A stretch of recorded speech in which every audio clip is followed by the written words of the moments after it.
Des représentations diplomatiques. En tout cas, la Turquie ne voit pas un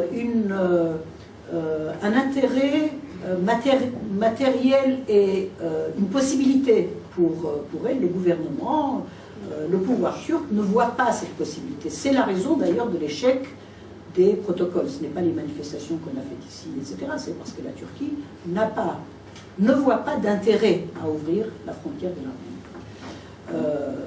Voilà ce que je pense de la question du dialogue entre l'Arménie et la Turquie, les Arméniens, l'Arménie et la Turquie. En tout cas, je pense qu'il y a beaucoup plus d'Arméniens, de la société civile d'Arménie qui dialoguent, qui sont en dialogue dans tous les domaines avec la société civile turque financée par des organisations internationales, le fonds eurasien, enfin Soros, les Américains, l'USAID, la Commission européenne, les États, l'Allemagne, etc., etc.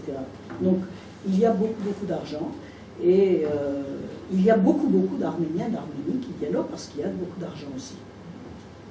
Et je ne pense pas que de la part de la population arménienne, de la société civile arménienne, sauf des cas respectables, je ne pense pas que ce soit pour faire la paix. Je ne pense pas que ce soit dans une perspective politique que les Arméniens d'Arménie dialoguent avec la société civile turque. Je pense qu'il y a beaucoup l'asphyxie de la population, l'envie de sortir, de trouver de nouveaux partenaires. En tout cas, vous voyez, les Arméniens qui vont en vacances en Turquie sortent du pays pour respirer, et pas cher. Donc il y a ça, il y a beaucoup de ça aussi, l'incitation de la facilité matérielle aussi. Je ne veux pas être médisante en disant ça, mais je pense qu'il y a aussi cet élément qui est important pour la population arménienne en difficulté aujourd'hui.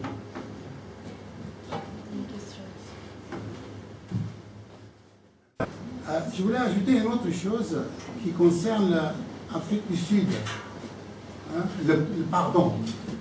Cet exemple est utilisé fréquemment, que l'Afrique du Sud, ils ont donné un pardon pour ce qui s'est passé.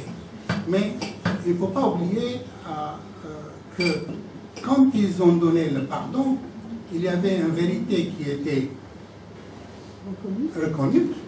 En plus, il y avait la justice derrière. C'est dans ce cas-là qu'il pardonne. Politiquement, dans la situation internationale, politiquement, il n'y a pas un pardon qui vient comme ça, type de pardon. C'est ce que j'ai dit. Voilà. Je veux dire que la même chose.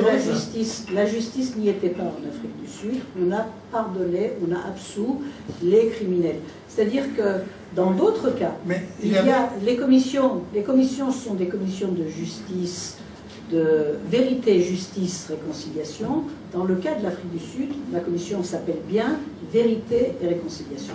Donc pour les autres cas, effectivement, on a jugé les coupables, on les a sanctionnés, et là, il y a eu la dimension de la justice après le rétablissement de la vérité.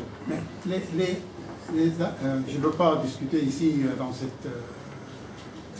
Mais dans le cas de l'Afrique du Sud, c'est vrai qu'il y avait cette commission, mais la commission elle était créée quand il y avait le changement de gouvernement. C'est-à-dire qu'il y avait de facto une reconnaissance de la réalité ou la vérité. Il y avait une justice de facto. Ce n'était pas quelque chose d'absolu. Il n'était pas fait avant que l'Afrique du Sud se débarrasse de l'apartheid.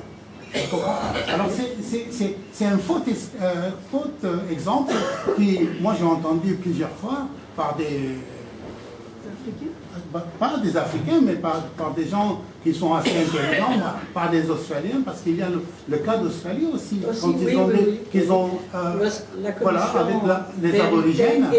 Les aborigènes, voilà, en Australie, il y avait la même cas, mais il y avait la vérité qui était... Aujourd'hui, on compte à peu près 30 dans l'histoire récente, on compte à peu près une trentaine de commissions de vérité et réconciliation, y compris les commissions de vérité, justice et réconciliation.